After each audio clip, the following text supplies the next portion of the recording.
गंगा में लाश क्यों नहीं सड़ती?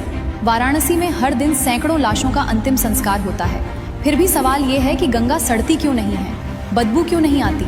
आखिर ऐसा क्या है इस नदी में जो इसे बाकी नदियों से अलग बनाता है? वैज्ञानिक 10 साल तक रिसर्च करते रहे। आखिर जवाब मिला शिव जी की जटाओं में। कहानी है राजा भागीरथ की। उनके 60,000 पूर्वज ऋषि कपिल के श्राप से राख बन गए थे। उनको मोक्ष दिलाने के लिए गंगा को स्वर्ग से लाना था। भागीरथ ने ब्रह्मा जी की तपस्या की। ब्रह्मा जी ने कहा स्वर्ग से गंगा को ले जाओ। गंगा मान गई, पर उसको घमंड था।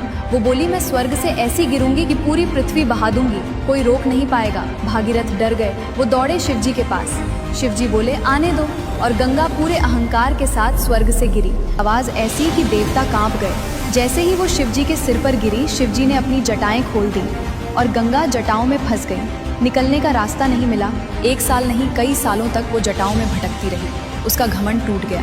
फिर भागीरथ ने फिर से शिव जी की पूजा की। शिव जी प्रसन्न हुए। उन्होंने अपनी एक जटा हिमालय पर खोली। गंगा 7 धाराओं में बटकर धीरे धीरे धरती पर आई। तब शिव जी ने गंगा को 2 वरदान दिए। पहला वरदान, गंगा तू मेरी जटाओं में रही है, इसलिए तू कभी अशुद्ध नहीं होगी। दूसरा वरदान, तुझमें जो भी मरेगा, लाश हो या हड्डी, वो सड़ेगा नहीं, वो सीधा मोक्ष पाएगा, क्योंकि तू ब्रह्म द्रव्य है, अमृत है। इसी वरदान से भागीरथ के 60,000 पूर्वज मोक्ष पा गए। इसी वजह से गंगा को मोक्षदायिनी भी कहा जाता है, और आज साइंस ने भी इसको मान लिया है।